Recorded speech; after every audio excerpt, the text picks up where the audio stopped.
Very good. What's that from? I'm kidding. Hasn't thrown me off the call. It's nice to meet all of you, Hamlets. I'm Tom Evans. Hi, guys. How are you?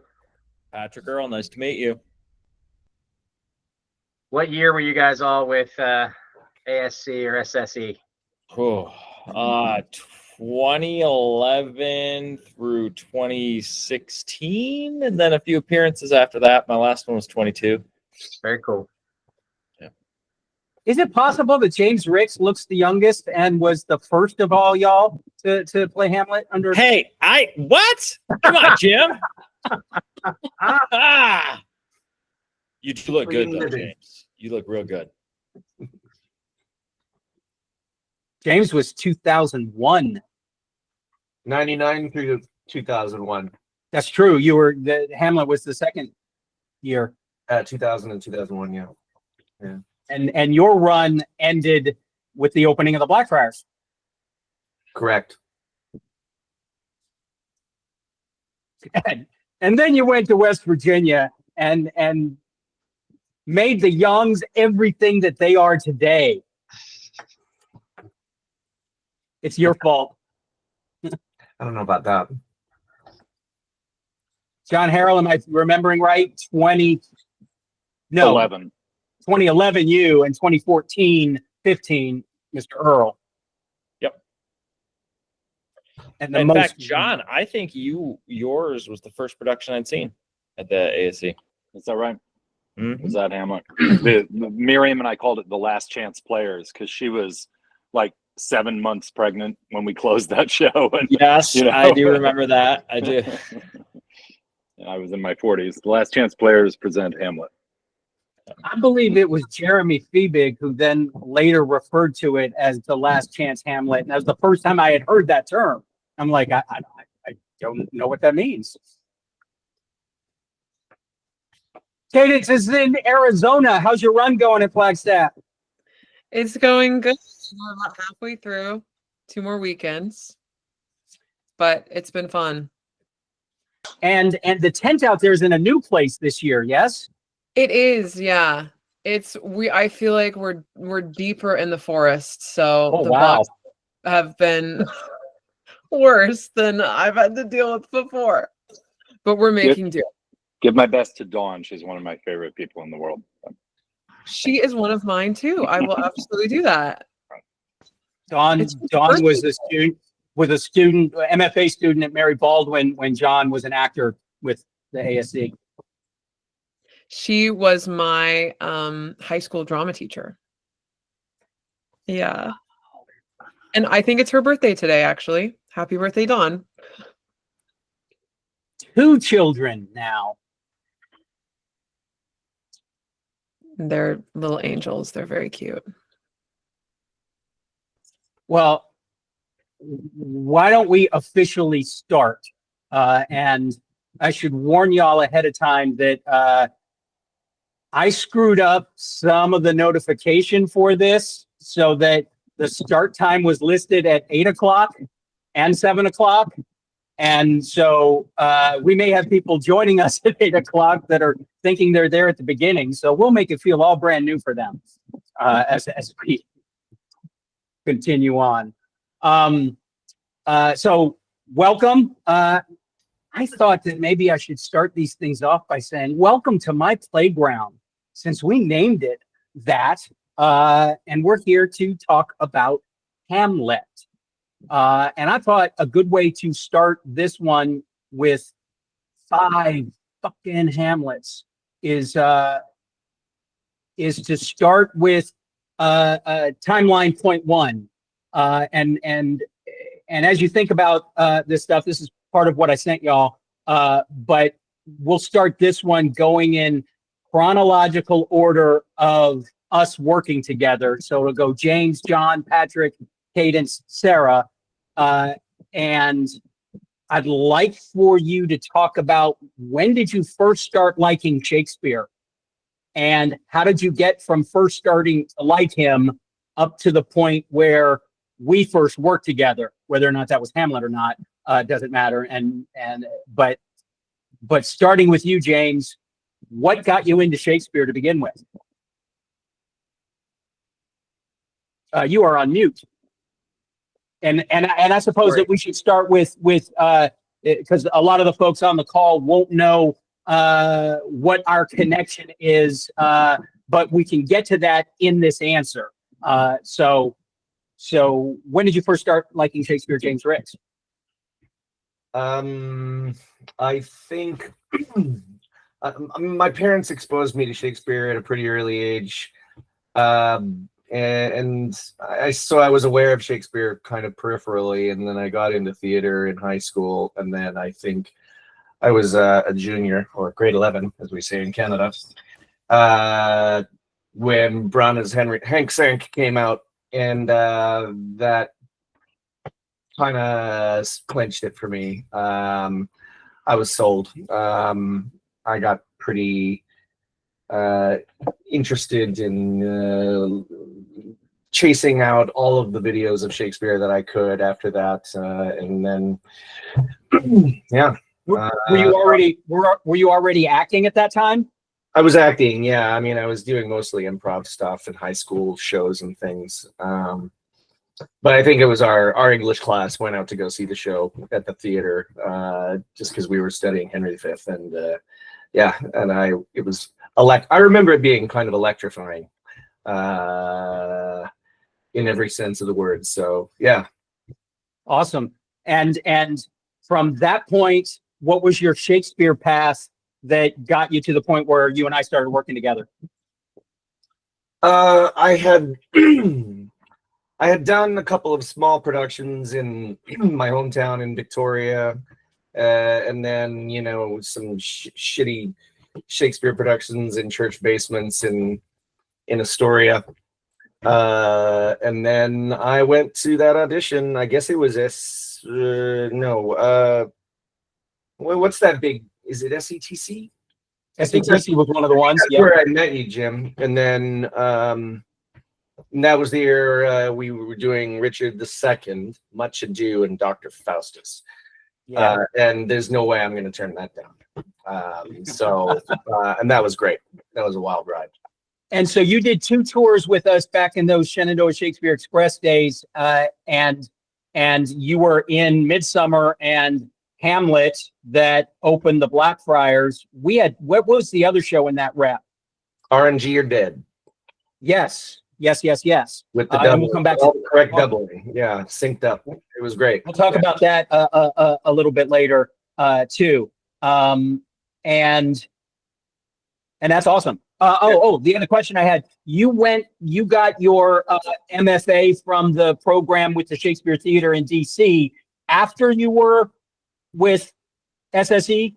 That's right. I got in 2004, graduated in 2005. And then I worked with the Shakespeare Theater for several years as an actor before I got sucked down to Richmond, Virginia. Awesome. Yeah. John Harrell, what got you into Shakespeare? Well, I guess like James, I grew up unlike James, I grew up in the DC area. But like James, I saw lots of plays with my parents, all kind of at the Folger, which back then was where the Shakespeare Theater was housed, and then I went to college at JMU, and I saw the first Shenandoah Shakespeare Express production of Richard III at JMU, and that was about the same time. I can't remember exactly what the chain of events was, but it was more or less the same time that Branagh Henry V came out, and I saw that, and I thought it was just super cool, and so I auditioned for Shenandoah Shakespeare Express for their, I guess, second year, third season, or so. It's all very blurry. Exactly. Yeah, 1990 would have been third. Yeah. Yeah. And then worked there for the rest of college, and then came back for a tour in 1996, and then came back soon after the Blackfriars opened in 2000. It opened in 2001. I started working at the Blackfriars in 2002, and then stayed there off and on until 2021.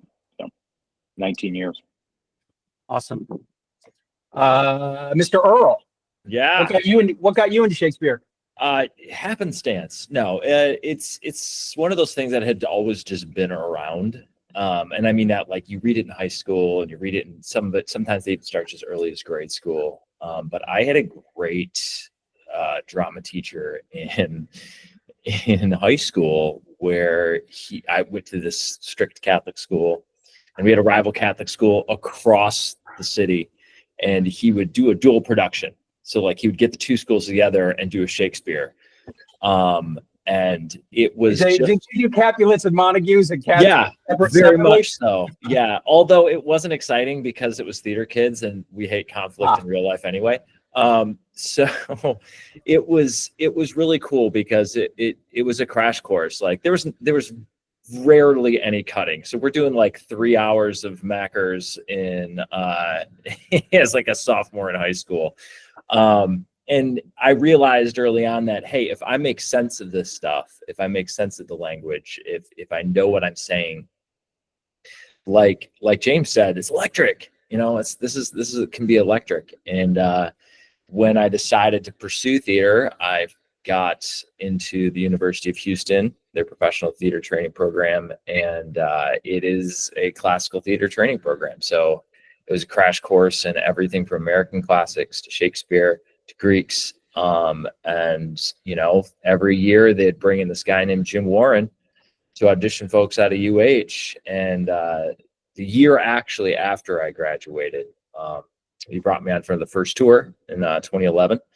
And gosh, 4 tours. My last tour was Hamlet.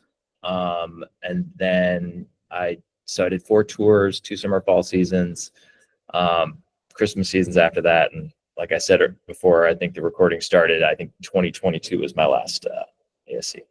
So Shakespeare from the get-go. Cool. Cadence, oh my God, you're a woman and you played Hamlet. Ah! What got you into Shakespeare? So I went to a very classics focused middle school and high school, and so we were reading a Shakespeare a year pretty regularly, sometimes 2, and that is where I met the aforementioned Dawn Tucker. And so I had been acting all of my life outside of school, doing a lot of like musicals at the time. And then when we finally got into drama, and I think drama like in school, 11th grade it must have been, we did Henry for, I can't remember if it was part 1 or part 2, but she cast me as Falstaff. So I played Falstaff as a junior in high school. And that was just like, what a wild introduction to acting Shakespeare.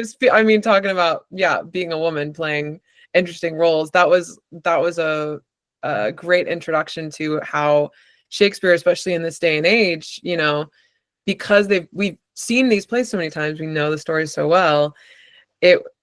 You can, as a woman, play a lot of types of people and characters that you wouldn't otherwise, you know, even still in musical theater and some other parts of the theater world.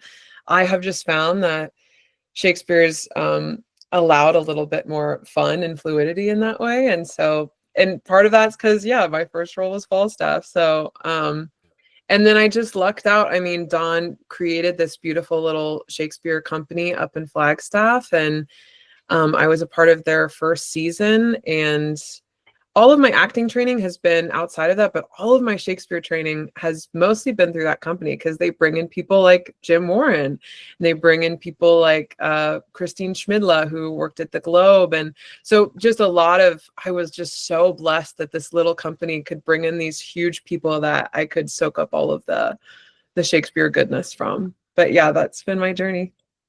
Very cool. Sarah Young, what got you into Shakespeare? I'm similar to all of you that I was exposed to it thanks to parents and older siblings. And my sister studied theater in college, so I got to see her do some Shakespeare. I had a pretty cool 6th grade teacher who did some Midsummer with us. And then I had an awesome 10th grade teacher who unlocked the language in Caesar, which kind of opened the doorway to all of the other love that I found within Shakespeare. And then in like 2012, 2013, my husband and a couple of colleagues, one of whom graduated from Mary Baldwin with that Shakespeare program, we decided West Virginia needed Shakespeare. So we worked together to create West Virginia's Shakespeare troupe, the Rustic Mechanicals, and started with a 7-person midsummer and built it up to what it is now after 12 years. And about halfway through that journey, we got to meet Jim Warren, thanks to a college colleague, Davis and Elkins, over like an hour and a half from where we are based. And for some reason, he said yes to working with us in West Virginia. Awesome. The same way that James once said yes as well. This is true. He did, yes. So somehow they had this magic whammy stuff to talk us into it. Here's something crazy, and not to derail you. Our connection with James Ricks came before our connection with Jim Warren, but it came through Davis and Elkins. Same college gave us both of you. Wow. All right. So all 5 of you, I ended up casting to play this particular role. And because it's usually taught in high schools and because it's been so popular for so long, often actors who are cast into a big role like this have a lot of ideas about who they think the character is and whatnot before rehearsals start. As much as, some actors and some directors, some productions say, we're going to find it all in the room. We tend to bring stuff with us into that room, even if we want to, find stuff anew and afresh and all that kind of stuff. I'm interested in before we talk about the productions that y'all were in, I'm interested in what you brought to the table to rehearsals in terms of, did you have concrete ideas that, hey, I want my Hamlet to be like this. I don't want it to be like that. I hate it when I see Hamlets do this. I love it when I saw this and I want to try to do that. I'm interested in what you brought to the table before rehearsals started. And I thought we'd mix up the order here and go Patrick, James, Sarah, John, Cadence. So Patrick, what you got? What'd you bring to the table rehearsal wise? Well, I was one of the last Ren runs of the ASC. So for those folks who don't know what a Ren run is, you come in with your lines memorized. And you have 8 hours of rehearsal, and then you perform the play with your cast for a select number of audience members, including the director. This one happened to be Jim Warren at the time, and a lot of times Mary Baldwin students who were part of the program that Sarah and Cadence were mentioning. So I had to come in with my lines memorized. So that was one huge thing that might be different from folks that are used to doing theater. But the one thing that I noticed, was that hard because there were so many damn lines?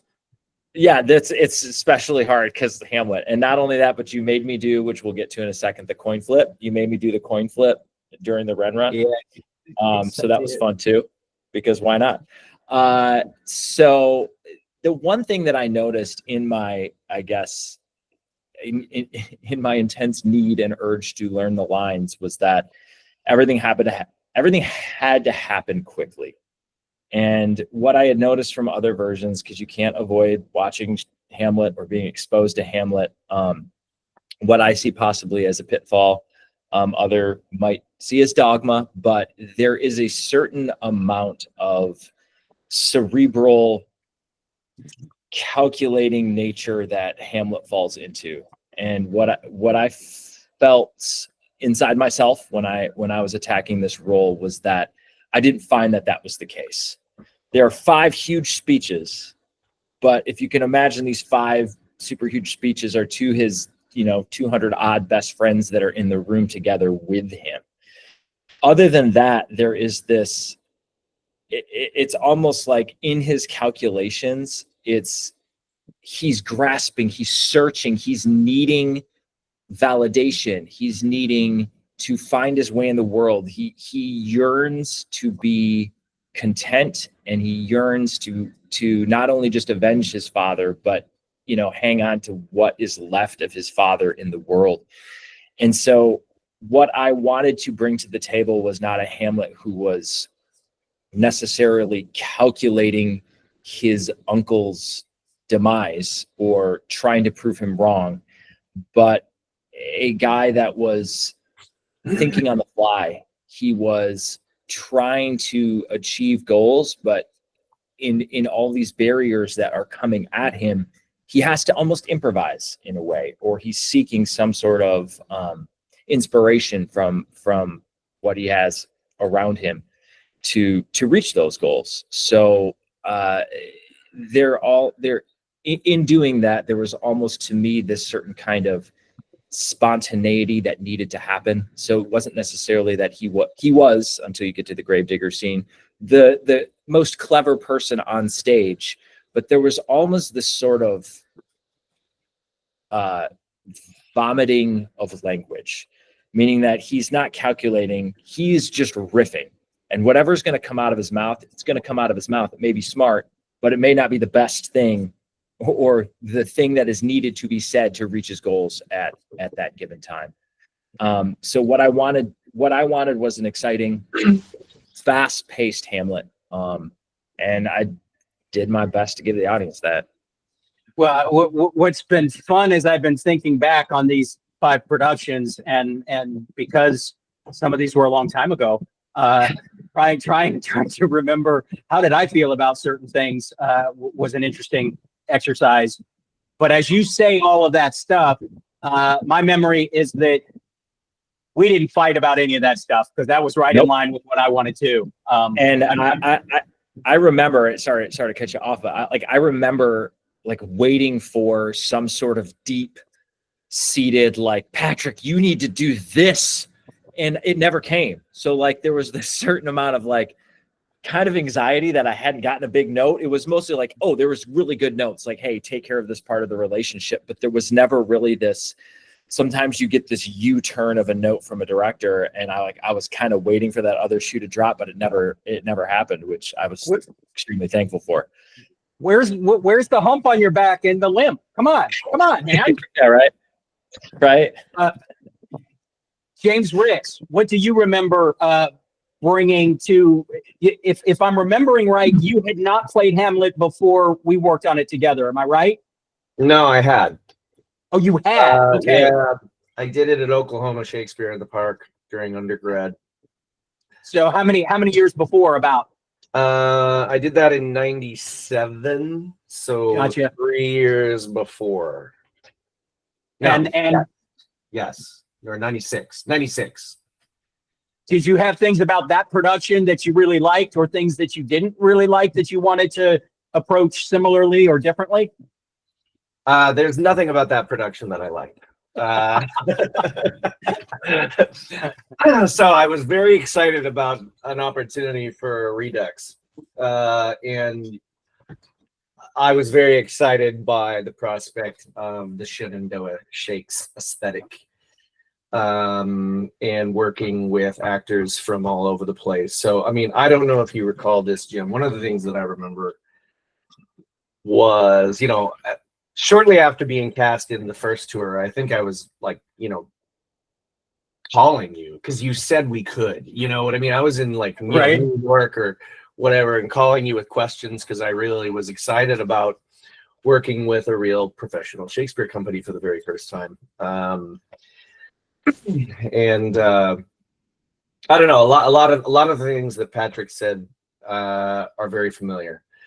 I guess I don't know. One of the things that I remember during the process, I don't think that I came in with any plans or designs, really. I think I was really wanting to sort of disappear and immerse myself in the process and meet the actors that I was going to be working with and see what kind of relationships and dynamics we could figure out. But I do remember during the process, kind of what Patrick said about sort of feeling like the role is sort of, a guy that's kind of cooking this shit up as he goes, and having all this stuff thrown at him, and he's having to sort of deal with it. And that was sort of terrifying, but also very satisfying in another way. I think one of the conversations that I remember us having, I don't know if you remember this, Jim, was that somewhere in the process, late in the process, it might have been, we may have already started the run, but I remember us talking about it. The role sort of becoming the actor. I always feel like, there's no perfect Hamlet. I don't think that I've ever seen a perfect Hamlet. I've seen some good ones. But I think, he has so much text and he has so many relationships. If you're in an environment where you're doing everything right and you're, immersing yourself in the role, and you have a good working relationship with your director, then you're finding yourself in the role rather than losing yourself in the role, if you want to go with a Hagen quote. But yeah, I don't know. That's really all I remember. It was a damn long time ago. I remember having a good time though. Now both you and Patrick, that you played the role in rep with our style already in your bag of tricks. That it wasn't your first experience with right. And so my question is, do you recall about how many of the actors in the troupe that you played Hamlet were folks that you had worked with the year before versus new folks? I think it was about a third of the company were returning actors. But I feel like that season there was sort of a tabula rasa thing. I don't know that we were with Faustus Much Ado and Richard II. I mean, it was a year-long tour, and I think we started to fall into a pattern, and then when we got to the next season, it was different directors, different shows with different needs, right? So I don't know. I mean, there was I don't know. I think there was sort of an intrepid approach from all of those guys that returned, and I guess that's probably why you invited them back. Patrick, do you remember how many of your Hamlet troupe was new versus vets? I think we had 12, Wow. 11 or 12 in the cast. I know for a fact that 4 were vets. Gotcha. Wait, no, that could be 3. I remember there was a big turnover that year. Okay. But there was at the time a large contingent of Houston folk there coming in. So there was a certain, and the way that we worked were very similar. So there was a certain amount of the learning curve was flattened. But I remember everyone was very, very prepared that year. They came in ready to go, which was so incredible.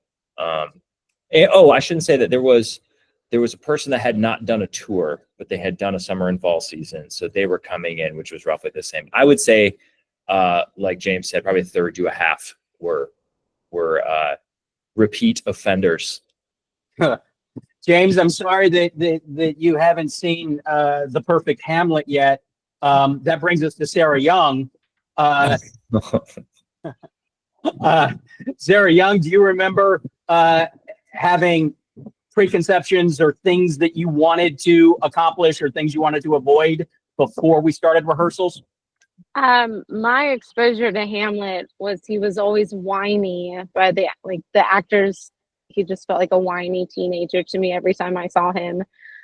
So I just wanted to make sure that it wasn't that he was likable and relatable and drew empathy from the audience to care for him, as opposed to listening to him whine for 90 minutes.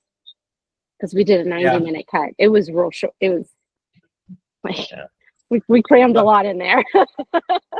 And you didn't have to fight with your director on that one. Your director didn't say, "Could you whine a little bit more, please?" No, he did not. He did not. Do any of y'all remember what the voiceover in the Laurence Olivier film that he said at the beginning of that? I'm sure that I quoted it to you when we were rehearsing, but who knows it now? Who cannot make up his mind or something? Yes, it's the story of a man who cannot make up his mind, which bullshit. Yeah. And I think that's where some of the whining has come from in a lot of productions. John, by the time you did Hamlet, had you seen any ASC Hamlets or SSE? I had been in a couple by Yes, that you time. did. Yeah, Yes. at least one. I had played Polonius.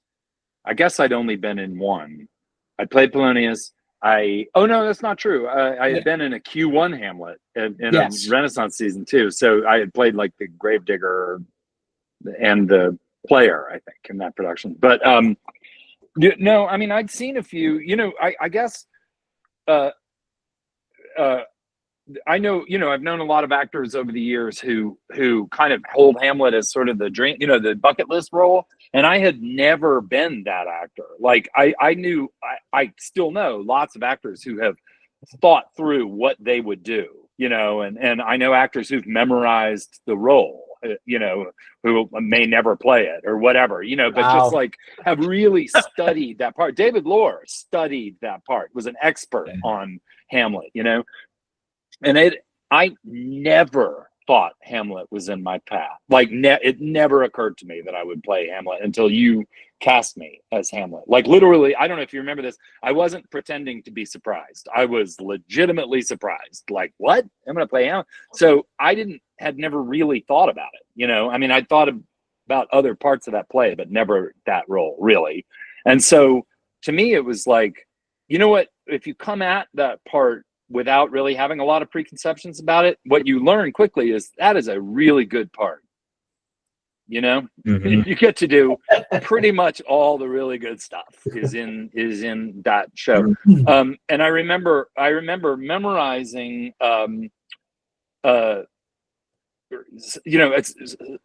but wait, I think it can't be that I did it before we got the cuts from you, but I remember studying it a lot. Like, okay, what do I think? What do I think? What do I think? And reading and reading and reading and reading. And, this happens a lot when you have a big part, you kind of grab onto one little thing like, oh, okay, that line is sort of the basis that I will sort of, and I'll build in everything that I do kind of relates to that one line. And this happened, I don't know if other actors have this experience, but that's kind of sometimes how it works. And the whole role eventually comes to be sort of this accretion of ideas based around one line. And then you gave me the cuts and you had cut that one line. And I was like, okay, so I'm not going to argue with any of these cuts because you got to cut something. I totally get it. But can I please have this one line back?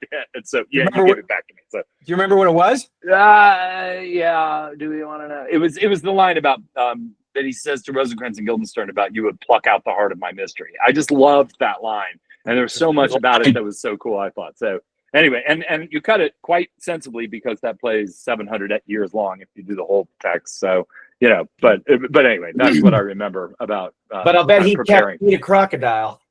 Oh yeah, yeah. Oh yeah. No, we all ate a. Gotta have that. Yeah. But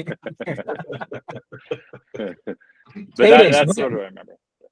What do you remember bringing into it that you thought about the character this way or that way? Things you wanted to do, things you didn't want to do before we started rehearsals.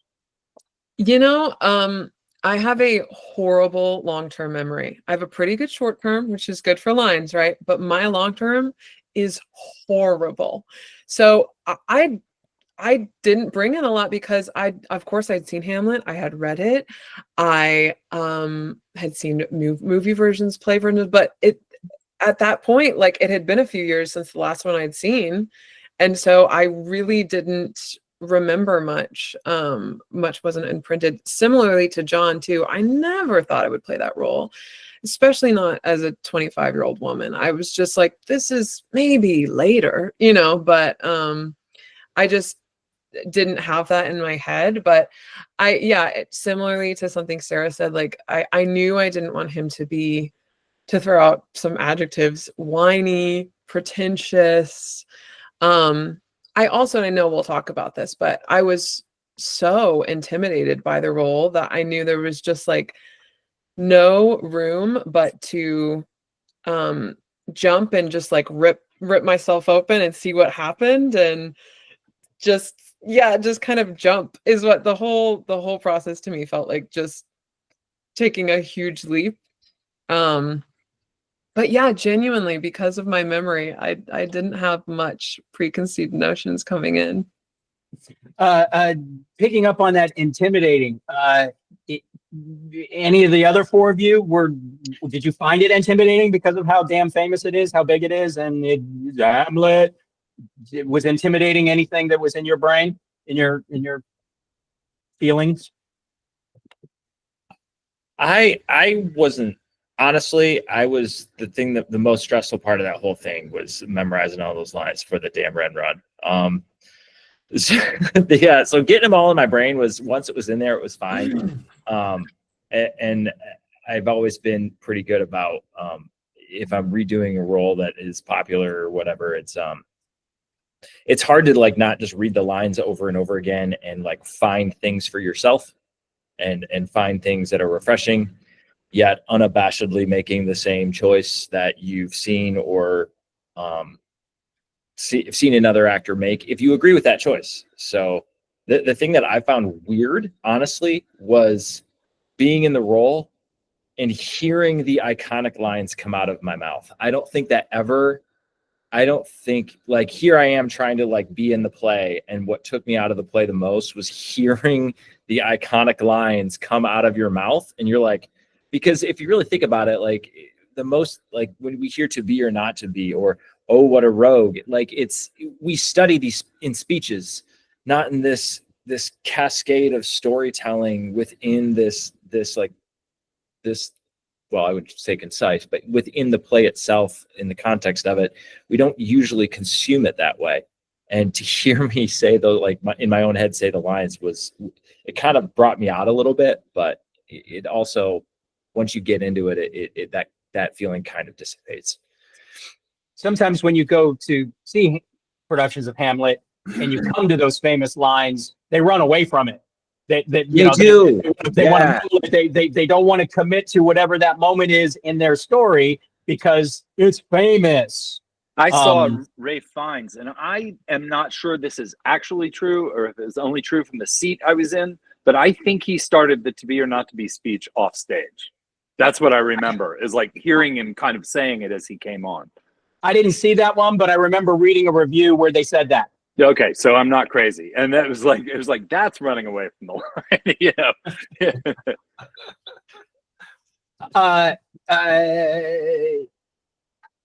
I would be remiss if I didn't address this, and I apologize if it seems overly cliche, but Cadence brought it up. I'll start with you, Sarah.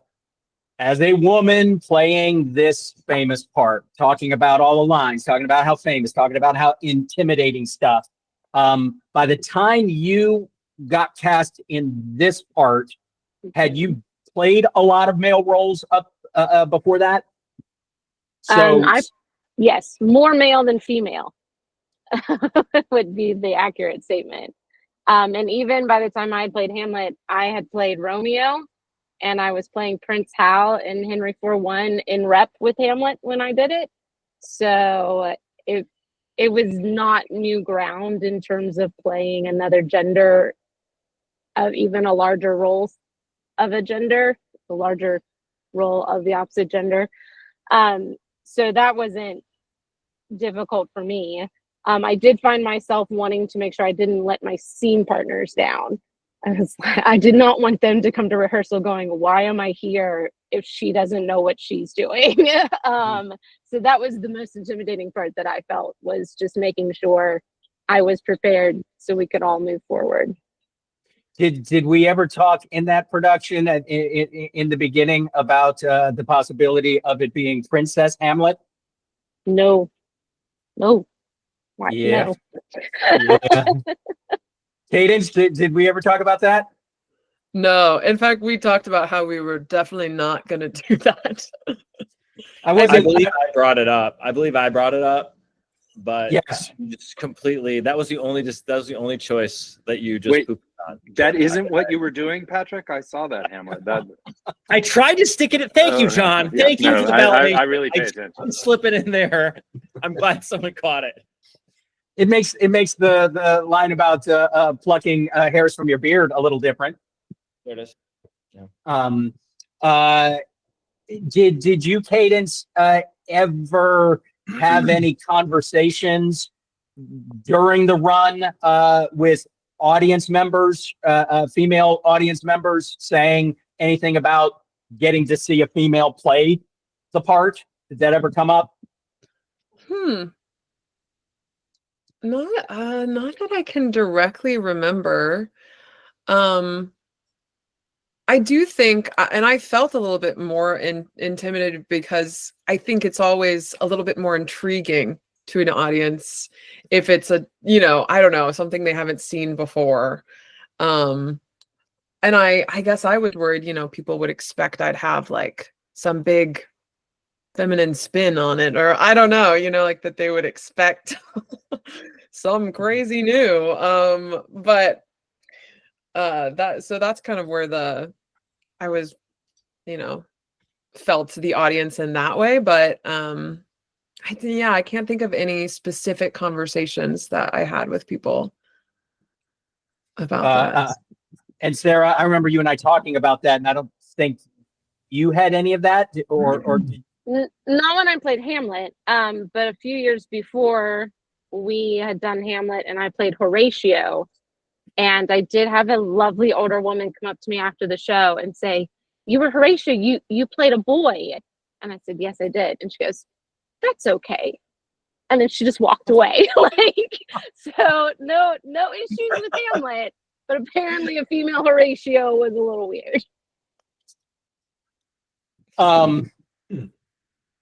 I should say this out loud for folks that are listening to this after the fact, or folks that aren't familiar with my work, that I don't do a lot of regendering of characters, and I know a lot of folks do that, and that is a thing that is out there, and I know that it means something different coming from an old white male to say this, and I'm aware of that I actually think that having women play these male characters without changing the pronouns does more for women to be able to see themselves in this play. That I think regendering it, I mean, I think Shakespeare was completely capable of writing, characters to be male or female, and he would write things differently if it were Queen Claudius, or I think of Queen Lear in particular, a woman. Anyway, I think that you get all the cool stuff that you would get by changing the gender of the character without having to do that. I think that women get to see themselves in the play without changing the gender of the character. So I'm sure I brought that into the table, and even if I sounded like I was making it all your choices. I think that one of the things that we should talk about, because it's somewhat unique to the way a lot of people experience the play, for the 1, 2, 3 SSE, ASC actors, is it all three of you? Yes, it was all three of you that we did both the Q1 first quarto sequence of scenes and second quarto slash first folio sequence of scenes. And for Sarah and Cadence, they didn't get the coin flip, but they got the Q1 sequence of scenes. So starting with Let's just call it the gendered coin flip then. All right. Yeah, well, and not on purpose, but yes, it turned out that way. Okay, good. We see. I threatened Sarah with it, but we just didn't have enough time. So I'm interested in between the three of you, how much you remember. I mean, in essence, we worked up both of these two different scene sequences. I'm first interested in you explaining to folks what the difference in scene order was before you then talk about how you felt about playing the character in these two different scene orders. So would one of you volunteer to give us the lowdown on how were the scenes ordered differently, if you recall? Folio, he does to be or not to be before the actors, quarto after. Yeah. So The big that's a good way. standout. That's a good way of putting it. So did you find it different? And again, for the audience, not that it wasn't a completely random flip of the coin. There were times where we were orchestrating, today it's going to land heads, today it's going to land tails, because we've been doing the one sequence X number of times in a row. But the idea was, in a nod to the coin flip of Rosencrantz and Guildenstern again, we are flipping a coin to decide which version we're going to do. Did you find it different and equally cool, or did you like one of them more than the other? What was that like from the inside? That knowing that most actors on the planet never get to do what y'all did. I will tell you that I thought the idea was ridiculous when I first heard that we were doing that, and I didn't get it, and but the one thing that sort of sold me on it originally was that it wasn't going to be up to me to navigate the difference. Like it was up to, I think it's up to like Gertrude and Claudius, right? Who change. Right. It's up to them to sort of do what has to be different in each performance. And then Hamlet, it's just a matter of scene order. But actually, somewhere in the early days of that rehearsal, somewhere I was like, oh, wait a second, John, you get the chance to make these two things different from one another. So how are they different? And I really felt, from the outside, who knows what people might have seen, but from the inside, I really enjoyed doing it because it was like two totally different roller coasters. You know, there was one that was, at least from my point of view, much more kind of, as we were talking about earlier, sort of improvisational and off the cuff and emotional. Like you come in and do the to be or not to be speech when the very last thing you saw was the ghost of your dead father, you know? And there was something so intense about that. And that sequence, I mean, who knows, but I always felt was much more sort of honest and emotional and, you know, kind of freaked out, frankly. And then the other sequence always seemed more sort of intellectual, and that the antic disposition was more sort of put on, and then it was more about kind of playing with people and being the smartest guy in the room rather than the most fucked up guy in the room, which is what it felt like. And I wish I could remember which sequence was which. At one point I knew, and now I can't remember because it was a long time ago. But I actually came to really love that construction. And I would like to say too, the guy who did our coin flip, I remember asking him one time, I was like, so is that coin flip rigged, or like at all, or is it really like a legit coin flip? And he said, I'll never tell. And I thought, well, go to hell. So Yeah, John. it I was remember. John Basulius. You remember that guy with the super low yes. voice? Yes. He's like, I'll never let you know. Deepest voice of He all liked time. keeping his secrets. Yeah. Yes. I believe that there were times when I went up to John and said, "It's going to be heads tonight." Okay. All right. See, I never knew that, and he wouldn't tell me. But I really came to enjoy. I don't know whether the audience cared, but I loved it. I loved having those two paths because it meant I got to do Hamlet twice, basically, which was cool. Yeah. So. I completely agree with John. I had the same experience. To just get a little more specific, in the Q1 scene, like John said, that was the to be or not to be first. Then the players came in, and then he's got this idea of I got a plan now, right? From this, I've known that I'm being betrayed by Ophelia, and now I have a surefire plan, and this is all going to work out great.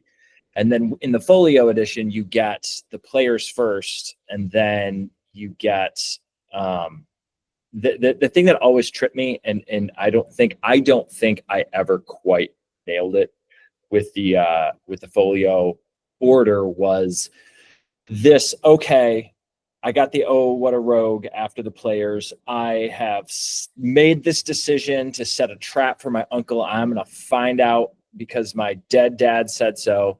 And then we get to be or not to be, which is back to this sort of state of uncertainty.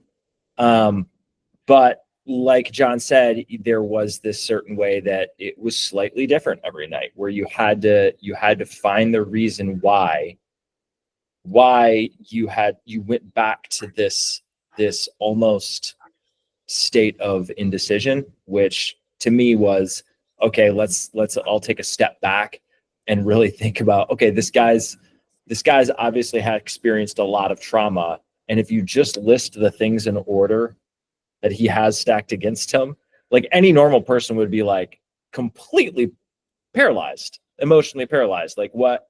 Not only do I have a father that died, I am literally the only friend I have is this buddy from school that decided to visit. My other two buddies are betraying me. I can't trust my ex-girlfriend. And then all of a sudden I'm supposed to avenge my father. Like, this is just too much.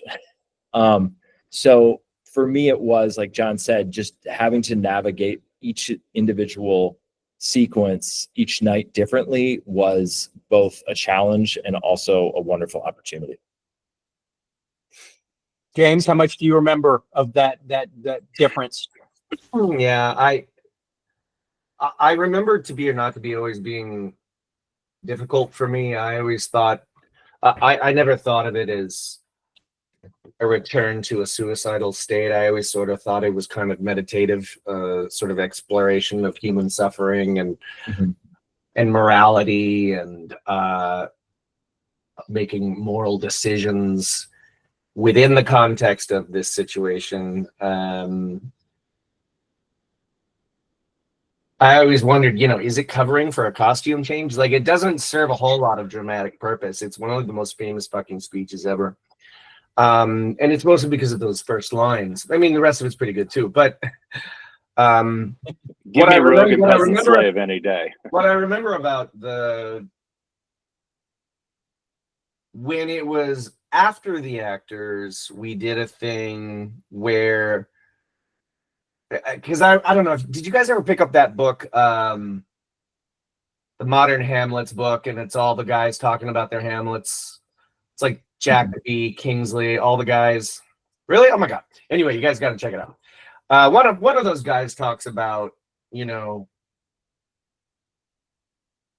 his relationship to those actors, and like, if he wasn't a prince, maybe he'd be an actor. And I kind of agreed with that, and I think I threw that your way, Jim. And so when we did the variant after the actors, the first few lines were kind of like were him fresh from hanging out with the actors, So the first few lines were like lines from a play. And then it shifts into the meditation rather than it being sort of an existential meditation from the get-go. So there's sort of the high of hanging out with his, the player king, who, it's the most thrilling, thing to happen to Hamlet in months, it seems. And then it segues out from these lines that, I don't know, whatever they were rehearsing. I'm remembering it sort of shitty, but that was sort of the idea. I mean, they were play acting with these lines. To be or not to be, that is the question. Whether to know the mind stuff things around, end them, and then it shifts into Hamlet's own words. It was sort of a weird, strong choice. I don't know if it worked, but my memory of it is that was a thought that you brought to the table. Yeah. And the way that you executed that thought, I thought worked and didn't necessarily read exactly as you felt it on the inside. Oh, sure. So that's what, because in theory, I'm like, yeah. I'm not sure that I like that idea, but I like what you're doing, so let's keep doing it. Yeah, that's funny. I was 27. Well, and with Cadence and Sarah, both shows that I directed after I left the ASC, as I said, we didn't have the time to work out both versions, but I prefer the Q1 sequence of To Be or Not to Be coming earlier. So if I'm going to direct it and we got, we can only do one of them, every time I did it at the ASC, we did both. And so there were a total of 1, 2, 3, I think 4 or 5 that I did at the ASC. And I just liked the idea too much to not do both of them. But if it's only going to be one, I want it to be the Q1 sequence because of all the things y'all said. It feels like it's a more direct story, that it goes from point A to B to C, and it's less of that whiny, potential overly contemplative, a man who cannot make up his mind kind of bullshit. But it's still interesting to do that other version. The analogy in my head that I don't think I had back in my head when we were working on the show together, but when Phil Spector got a hold of the Beatles recordings and produced the Let It Be album with all these strings and overdubs and stuff that they did not originally create, Paul McCartney and John Lennon kind of flipped out and thought, this fucking sucks. And until they released Let It Be naked, you didn't, and unless you had bootlegs, you didn't know what those original versions sounded like, stripped down like the band originally intended.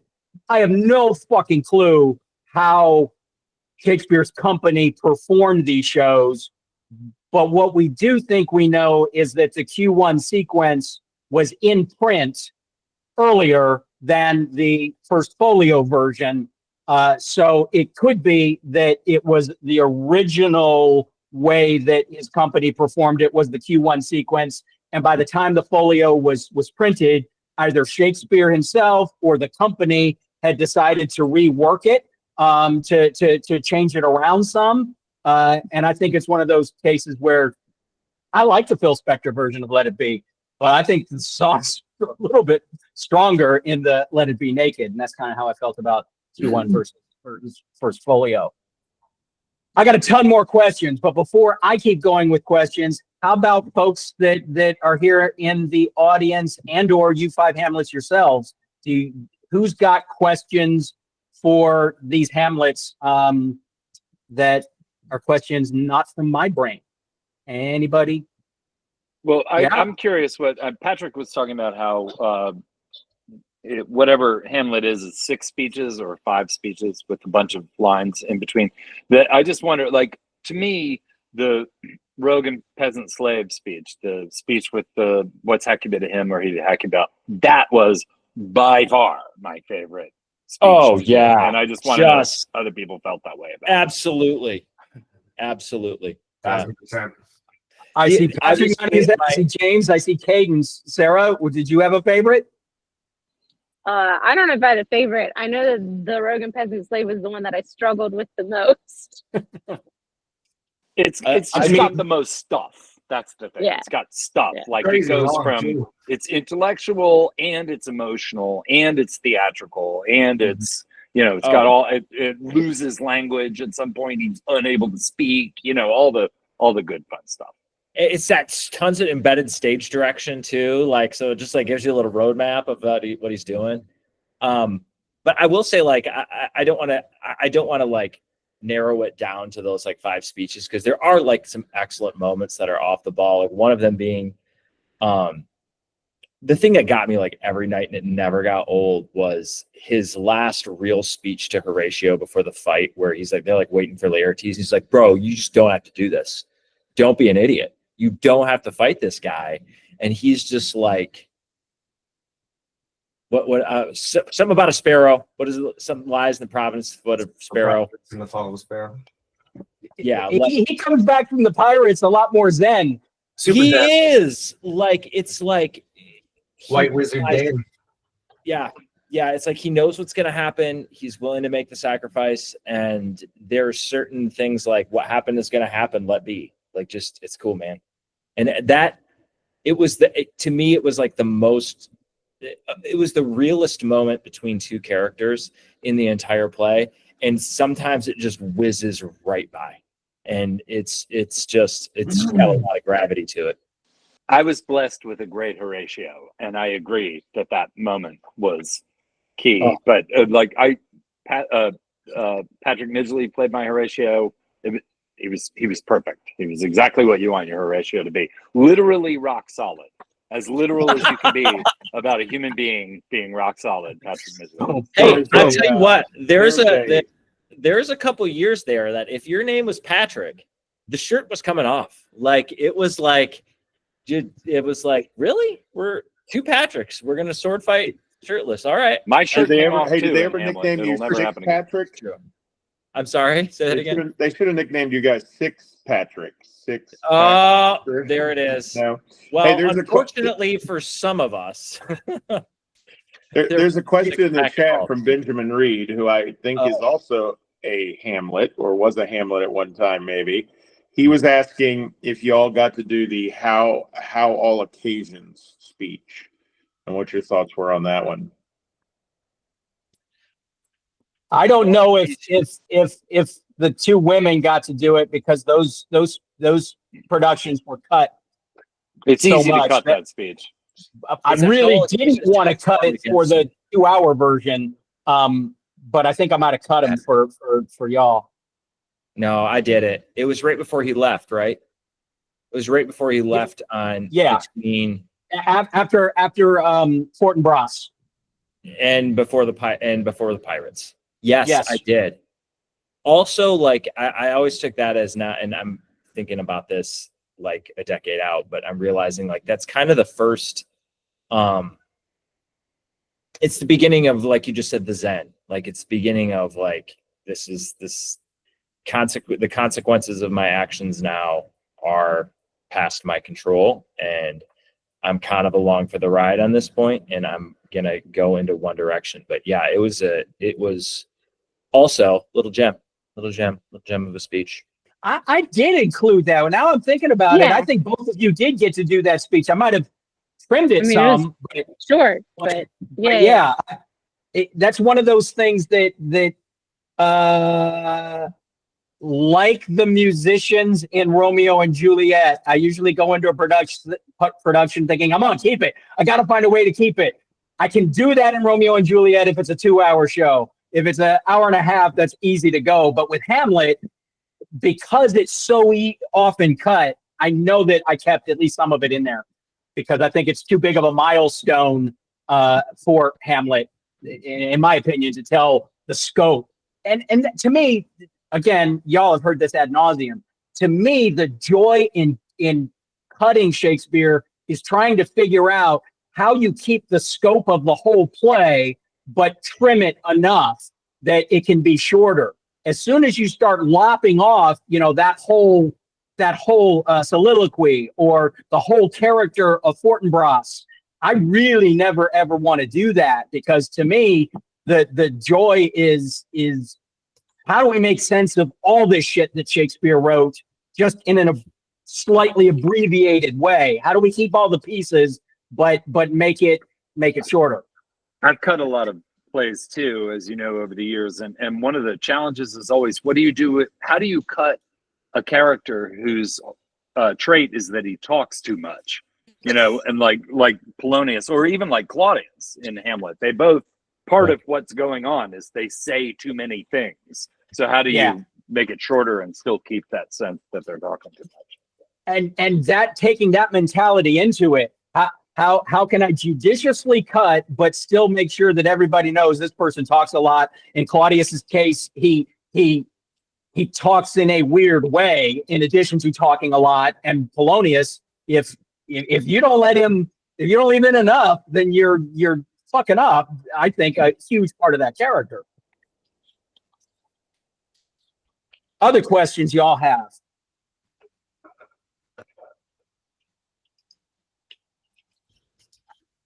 John, tell us about words. Yeah. Well, you know, this is a good words.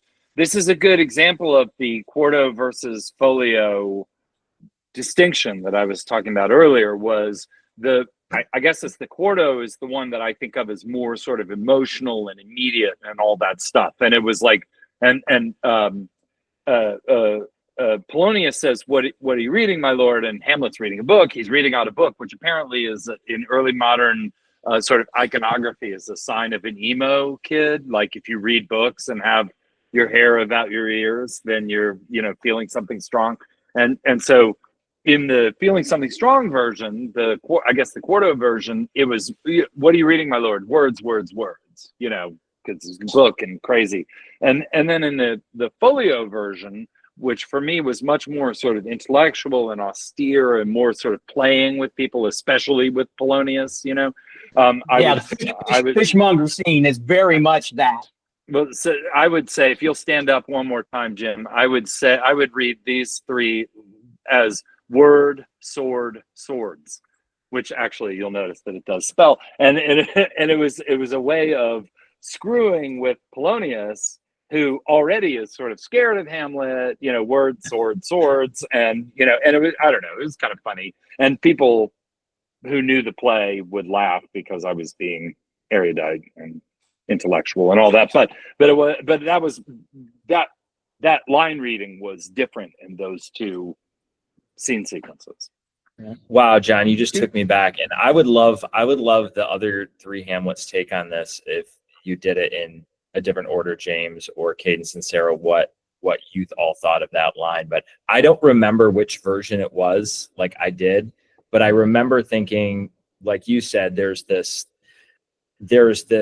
certain amount of like playing with Polonius where like you would derive the word swords, but then in the other version, and I can't remember which one was which, it was a certain amount of knowledge that he has had up until this point and how much Polonius knows and how much he is against him, where it became more directed at Polonius of, you just keep talking, dude. Like, it's just like, and to me, it was a reflection of, it didn't, I mean, this is a peek into the actor's brain, and I don't think the audience could divine this, but for me, it was just like, I have so much information coming at me. And I'm trying to, you know, discern that nugget of truth that is going to get me to my end goal. And that was the impetus for the other line reading. But I'd be interested to see for all five of you in the Q1 sequence, you were picking up letters from Ophelia, throwing them up because it came in right. The fishmonger scene follows that. And so that created a huge different beginning to that scene rather than the fucking with that comes later with fishmonger in the folio sequence. Yeah, that's what I was going to say is my words were about the love letters. I was reading the words that apparently mean nothing to Ophelia anymore. So that was where mine came from. I'm just reading words that used to mean something and now apparently don't. Sarah, That's exactly. I had totally forgotten that. That's exactly right for that.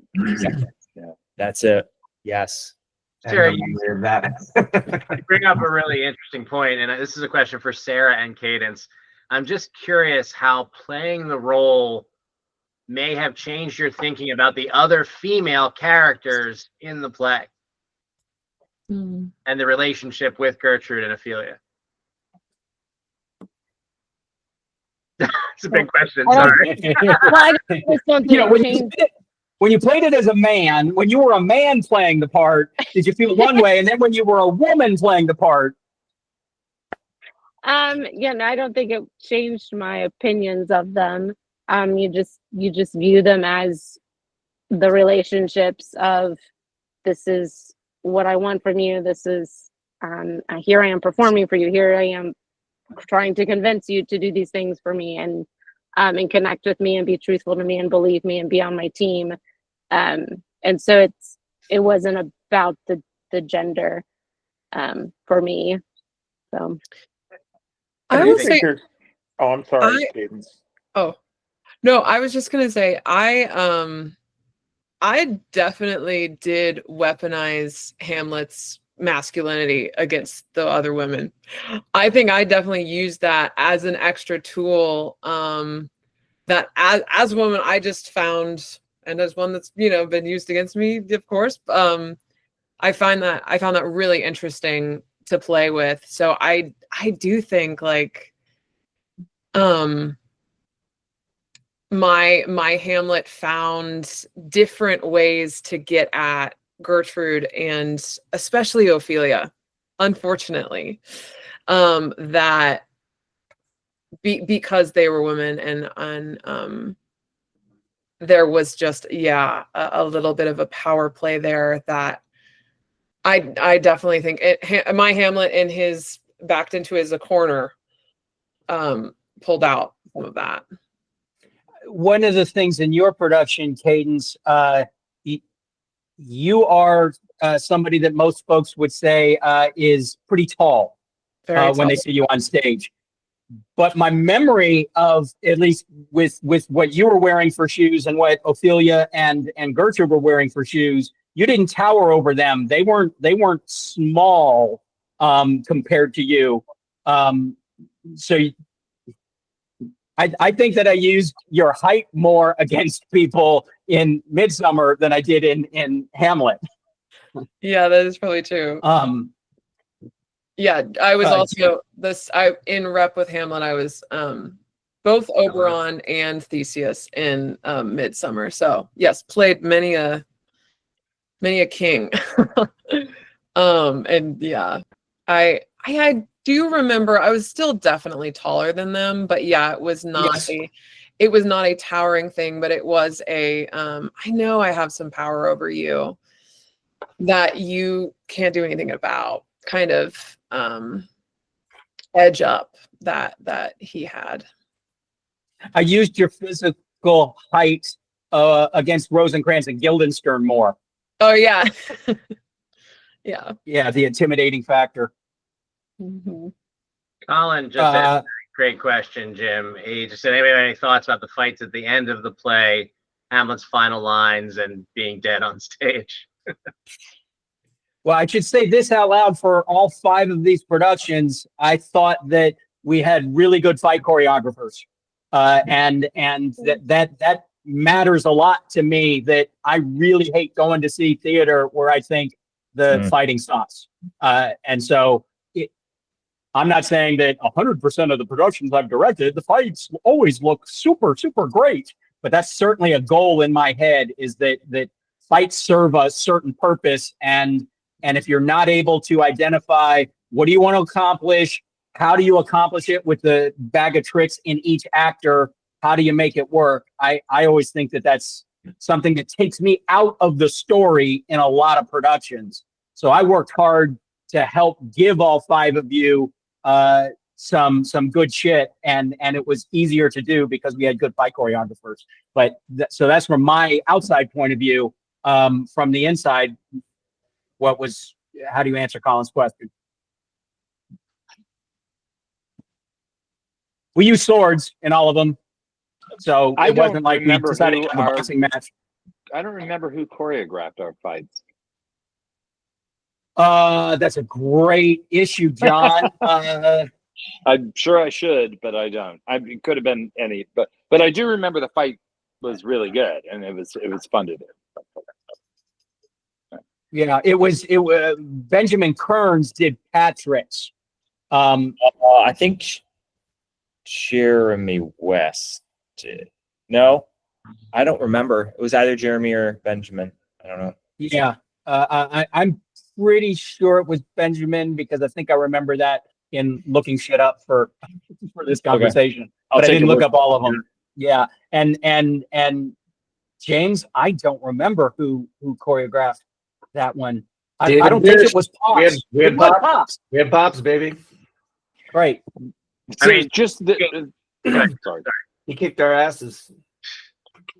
The thing I remember, I mean, I guess I'm sure all of us who played Hamlet experienced this. It's like one of the sort of bracing things about that play is you've just worked your ass off for 2 hours. You've done all the monologues. You've done all the comedy. You've done all the drama. You've done all the stuff that Hamlet entails. And then you end it with a sword fight, you know? I mean, Cyrano de Bergerac ends by dying for 30 minutes and sitting in a chair. You know, that's how you end a play, not with a sword fight, you know? So, I mean, you've barely got any juice left and you have to do a giant rapier and dagger fight, you know? It's really something.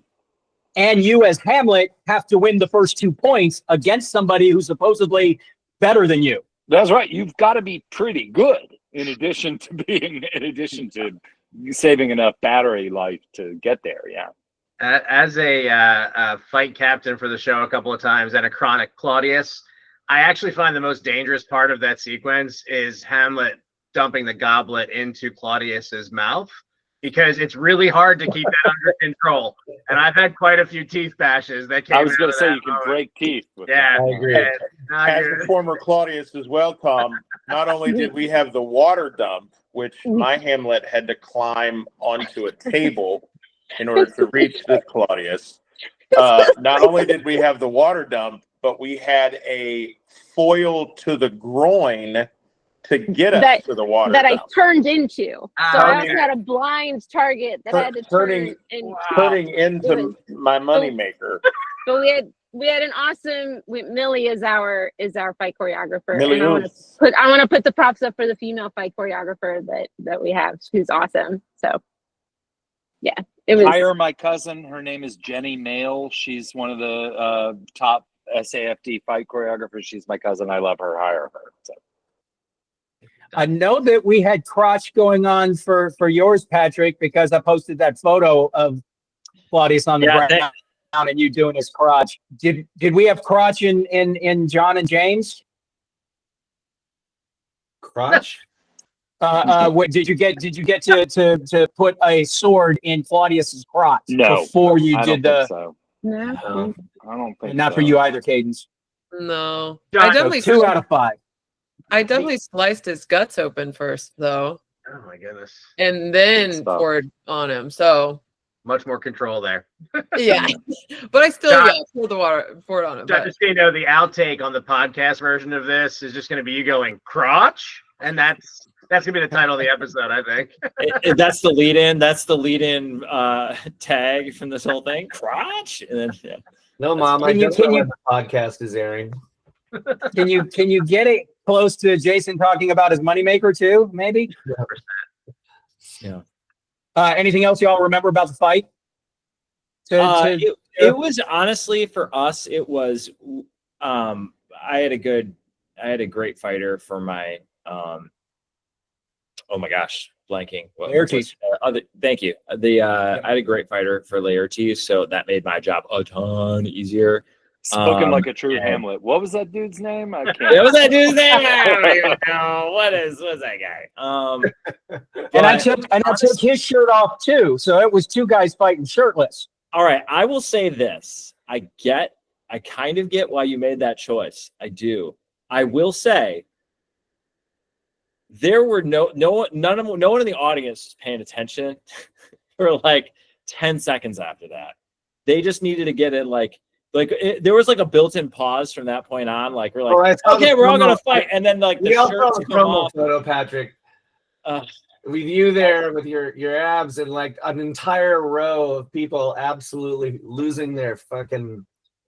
That was after the fight too. That was like fight's over. And I'm stabbing the guy in the crotch. It was like yeah. Patrick, was that all at the Blackfriars, or did you do that on tour as well? Tour. Oh, Tom, I brought it on tour, and I can tell you, going to colleges, it was. Well, and I know that over. Like the play was over at that. We were done. Flights of Angels. I know that you heard me say it. You heard me say it a bunch of times. Patrick Midgley heard me say it. I mean, before I took off any dude's shirt, it was always, "Hey, y'all, we've got an imbalance in the theater. That we got costumers who make a thing out of women's costumes that sexualize women. Any chance we get to sexualize the men, we're gonna do it." Yeah. So I remember the insulted Diaries photo shoot. Sexualized, Jim. I view that as maybe one of my failings with you, James. One of my failings with you, James. And y'all thought crotch was the winner. I think I didn't get sexualized. Might be the winner. Yeah. But honestly, all joking aside from after we got past the shirt moment, I explicitly remember having the conversation, and the biggest challenge for that scene was, what's happening with the goblets? Like, it was like gobletography. Like, how are we going to negotiate? Who sips when? How do we track that? In the midst of, okay, we also have to make sure someone gets cut just enough, and then this needs to happen. It was more, yes, it was awesome, and the fighting was great, but it was more about what was happening almost off the ball than it was what was happening during the fight, just to take care of the story of it all. Yeah, where Hamlet goes down and Horatio is with him, there's got to be a goblet close by for Horatio to get. So there's a lot of embedded over, so he can go and grab for it, and Hamlet has to stop him from drinking it. But if it's already tipped over, yeah, there's all kinds of embedded stage directions that make that ography challenging. Yeah. Guys, don't get too excited, but this was when Jim decided to sexualize me as Rafe in Night of the Burning Pestle. So control yourselves. I understand the abs are something to see. You're welcome, Tom. I appreciate it. I still remember that, and I was like, my second thought, he's like, I thought you were joking at first. You're like, okay, shirts come up, like, oh, ha, ha, ha, ha. And then we got to dress rehearsal. I'm like, oh, you're like, okay. It's like, oh, you're. And then my second thought after that was, I have to shave my back for a year. Like, that was my second thought. There's so much less pressure when it's for comedy's sake, Patrick. Yeah, right? Jim, I took my shirt off because I was hot. Yeah. That's what I remember. Yeah. Having directed the show, I mean, can I throw it back to you a little bit? I mean, I wonder, as a director, do you find yourself setting new goals for yourself when you work on a piece that you've worked on, say, more than once? I mean, 5 times is, I don't know that I can imagine myself directing something 5 times. Because I don't know that I'll be able to maintain any kind of, like, spark or whatever. And is that, I don't know, what does that mean to you? Is that, do you look at it as just sort of a different challenge with a different cast? Yes, and I'm such a homer for thinking that every one of those 38 plays has a great evening of entertainment in it. You think of the play that you hate the most, I still think there's a good performance in that. Patrick and I were talking about that, about King John. John Harrell played King John in rep with The Lion in Winter. So I love these plays so much that getting to tackle one that I've done before just gives me all kinds of stuff in my brain of stuff that I liked from the last production. Maybe I didn't like so much. I never try to approach directing a play again with either of the poles in mind. I never think I'm going to repeat everything I did, or I'm not going to repeat anything. I just want to try to tell that story with those people, and invariably with different people and the different experiences that I've had between the last time I directed it and the next time, the story changes a little bit. You know, that it's not exactly the same story when it's a different person playing Hamlet. It morphs a little bit. Well, And that's so, what I remember us talking about, and I remember us having that conversation about sort of, I mean, the character becoming the actor in that regard. But yeah, and with what you bring to the table, it may make me want to go this way or that way with the relationship with Ophelia or Right. Laertes or Horatio, where somebody else and the casting with them is slightly different. I mean, some of the things stay the same. I mean, I think that the story is better if you've got a decent bond between Hamlet and Horatio, that by the end of the play, you know, I want to feel that bond for the tragedy to matter. And by the same token, I think that the way that the script gives us the tiniest bit of description that Laertes and Hamlet were at Wittenberg together is different than the tiny bit in the script that we get about Rosencrantz and Guildenstern being of young days brought up with Hamlet. To me, that says, you know, like elementary school or junior high, that was friends from being younger versus being at university, is sets up a different dynamic. And yeah, depending on who the Hamlet and who the Horatio are and who the Rosencrantz and Guildenstern are, it breathes a little differently. And so I often think that my job is as a director is air traffic control. They take in what the different people are bringing and then help direct that traffic to the story that I think is in the play and how I feel about telling that story at that particular time with those particular people. Is that my answer in the question? What can I ask you one more? Yeah. A follow-up? Yeah. What do you think is the hardest part about telling this particular story as a director? Everything that you guys said about Hamlet having a story that goes from A to B to C to D, of having a path that especially in the Q1 sequence, I don't see him moving one direction, stopping, retreating, moving forward in a different direction. I think that whole idea of a guy who can't make up his mind is just such bullshit. I think that, and I'm a big believer in trying to cast somebody to play that part who we the audience can believe before his dad died, he's the life of the party. He's so fucking funny. He does so many things in the show that makes me think he's not just a morose guy who was a remote, an emo teenager who, before his dad died, and is like that after not his dad dies. I find that to be so. Trying to find the right actor who I think shows us bits and pieces throughout the course of this story that, man, that's the guy you want to hang with.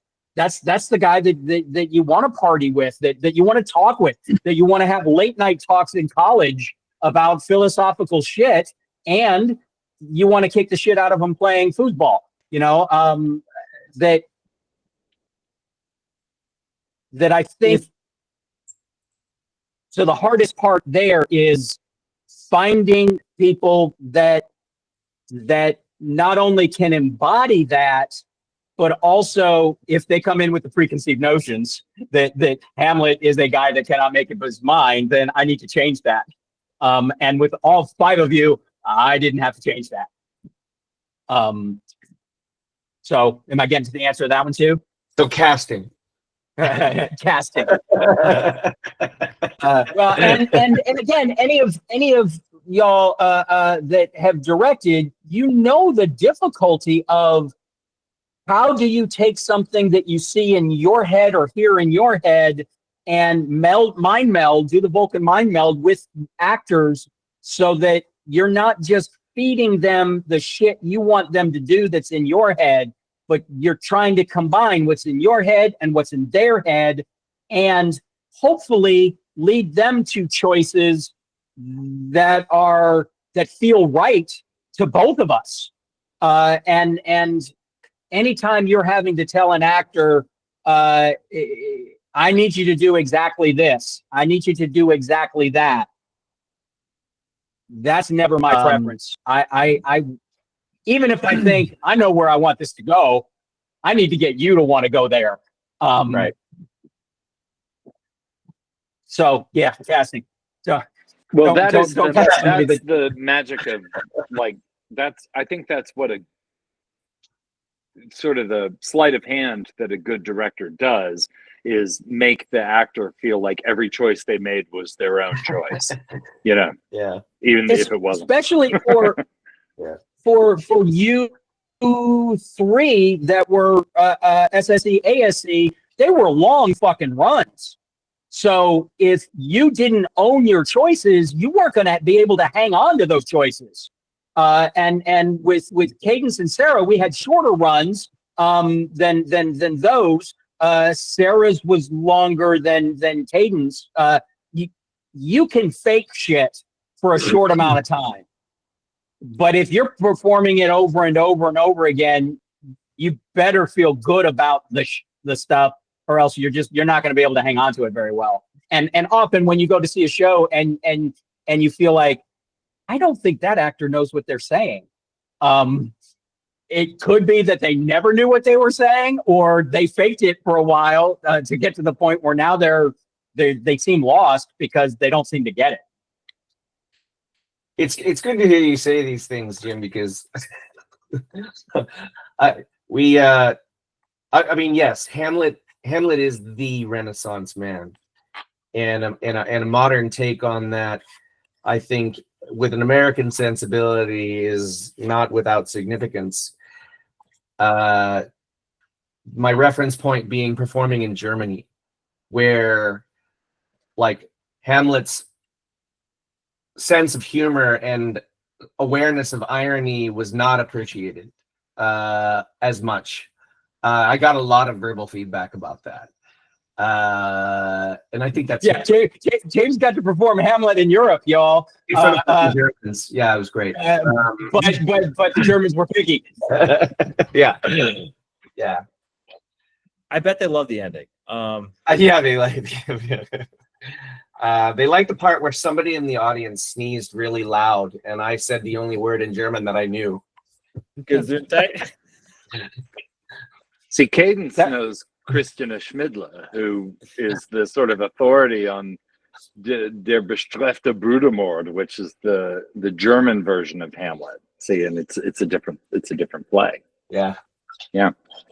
Interesting. Well, and we performed at the they call it the Globe in Neuss, Germany, but I mean it was round, but it was like really tiny and tall, so that if you were in the upper level, you were looking down on bald spots and things like that.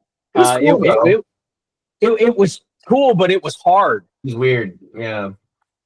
Jim, you have another question in the chat from Colin. He was asking about thoughts on Hamlet's from the silver screen.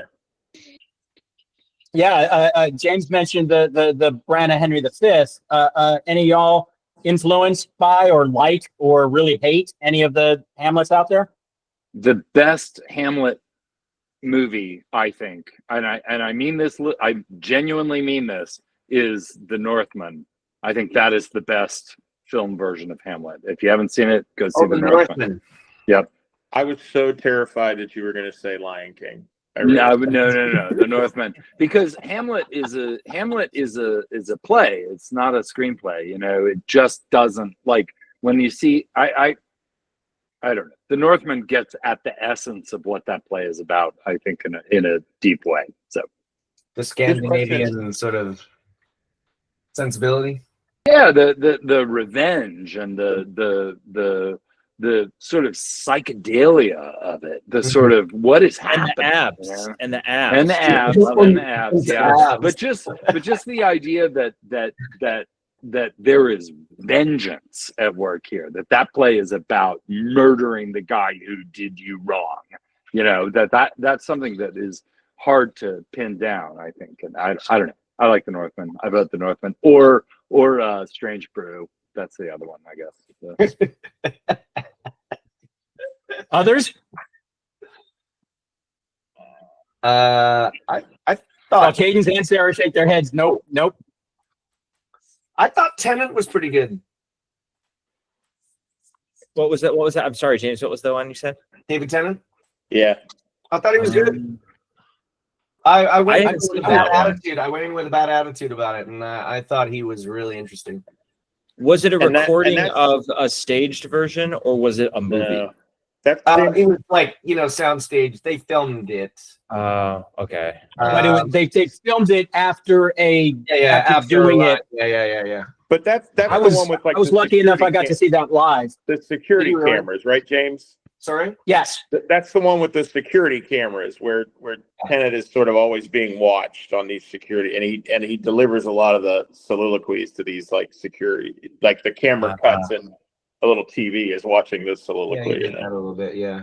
And the backs the front the set was a bunch of mirrors that was similar to the Branagh one that had a lot of mirrors too. I like his specificity with language. I like his cadence. I like he's got I don't know. I thought he had a take that I thought was invigorating. Do you remember the moment where he gets Claudius when he does the goblet thing with Claudius? Mm-hmm.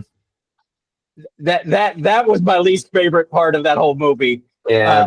And the stage production. Hamlet hands Claudius, who's played by Patrick Stewart, who I thought was awesome until this moment, Right. hands him the goblet, points the sword at him like, drink, motherfucker. Yeah.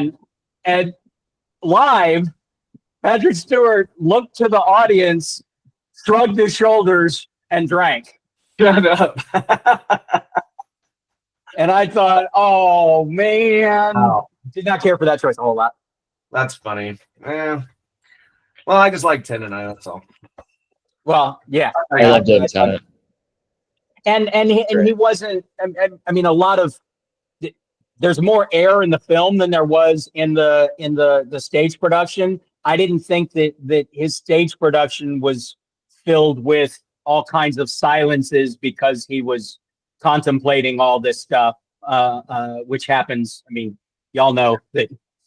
I believe that we should keep talking until there's a reason that we shouldn't be talking. That continual dialogue was what this stuff was written for, and Tenet did more of that than both on stage and in the film than a lot of the other films. Yeah. Did you see Campbell Scott's? I did. Kind of weird, but kind of good in places.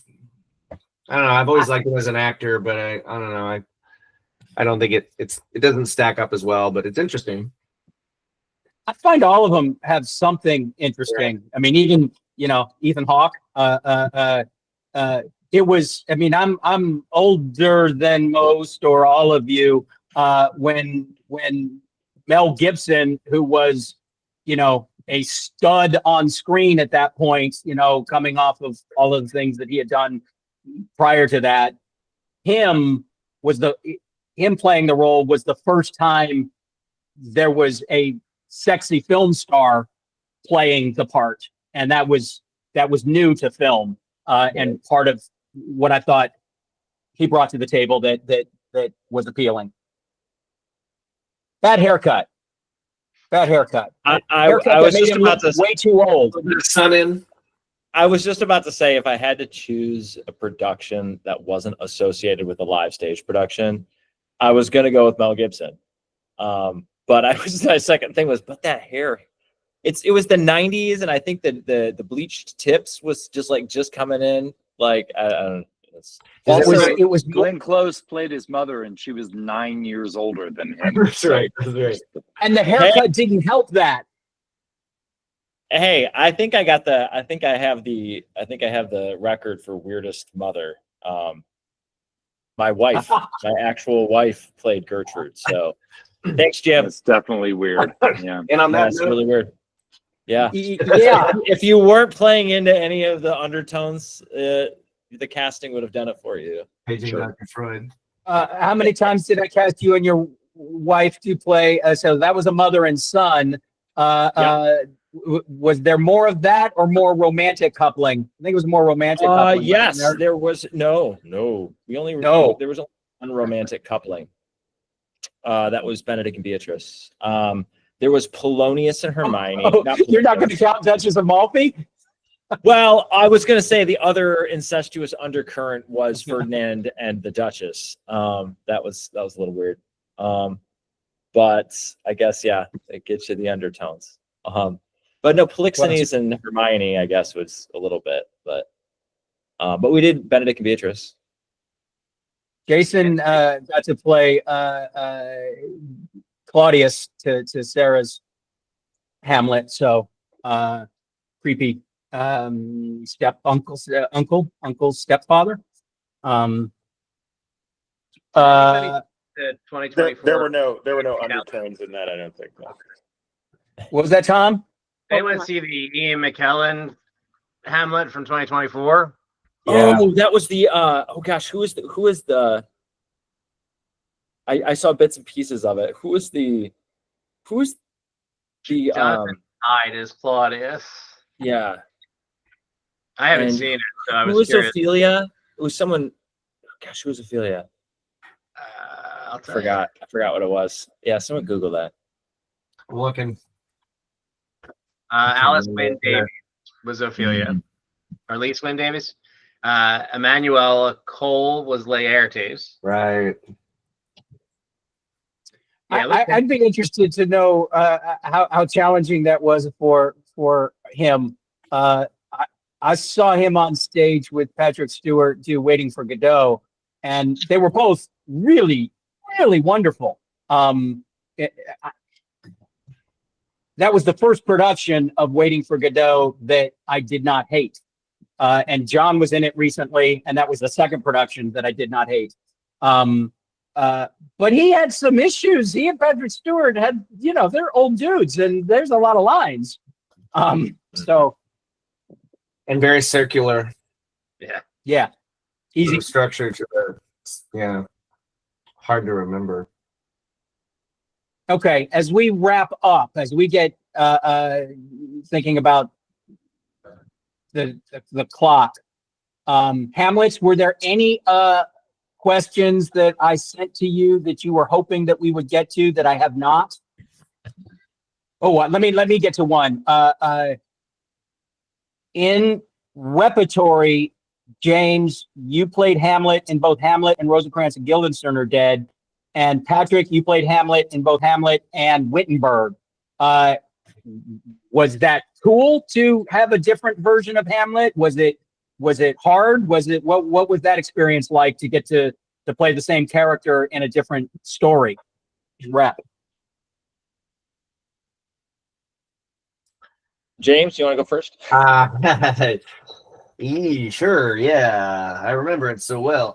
Here's what I remember about R&D. I remember we more or less did the same staging for each scene that pops up in RNG. The RNG uses the folio sequence of things.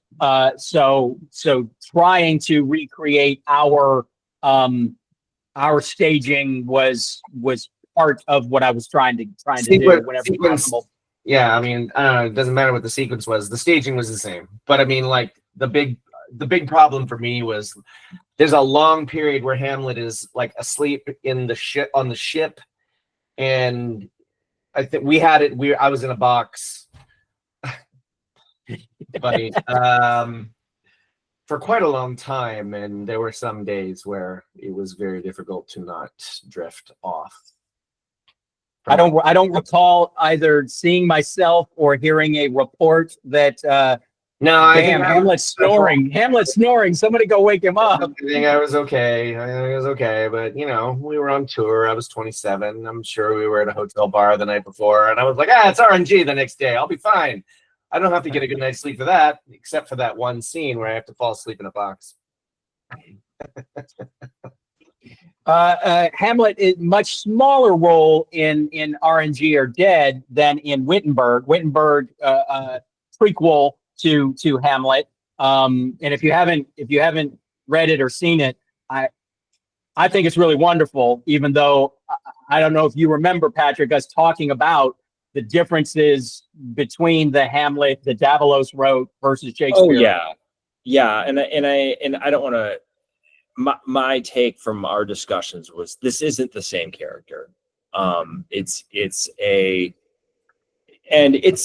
for lack of better terminology, it also wasn't my play. Like where Hamlet is Hamlet's play, like this was about Faustus, and this was about Martin Luther, and the idea of secularism versus spirituality and the overlap between the two. And there was a very shallow and or caricature-y nature to the Hamlet in that production, and necessarily so, meaning like he has to play the naive college student until the end when he hears the news of his father's death, and that's what takes him away from Wittenberg. So it kind of almost goes directly into Hamlet proper. But for me, it was, what do in this instance Josh and Andrew need at any given point? Like, what do they need from me to make their story happen and make sense from a storytelling arc standpoint. But for me, it was also kind of refreshing because the weight of Hamlet was off, and I don't mean weight, but as in like the responsibility of keep driving the story along. And at the same time, you get to do things like make folly noises while you play invisible tennis on stage with your mouth. So it just provided a lot of cool opportunities. And it was nice especially that season, taking a support role when it was doing Benedict and Hamlet at the same time.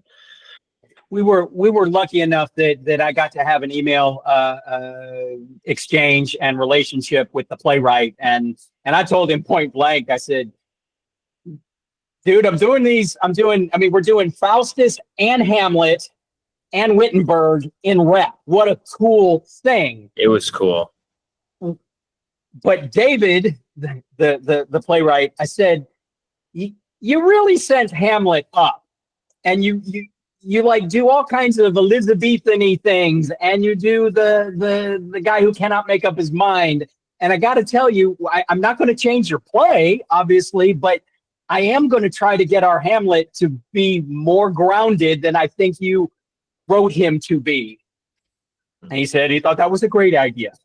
So, I mean, we didn't change anything, but that was a challenge. That's a challenge inside the piece, is that I think it mocks a lot of Shakespeare stuff in a way that feels thin. And I think that the humor can live and not have it just be quite as caricature-y. And that was part of the journey that I tried to take us on.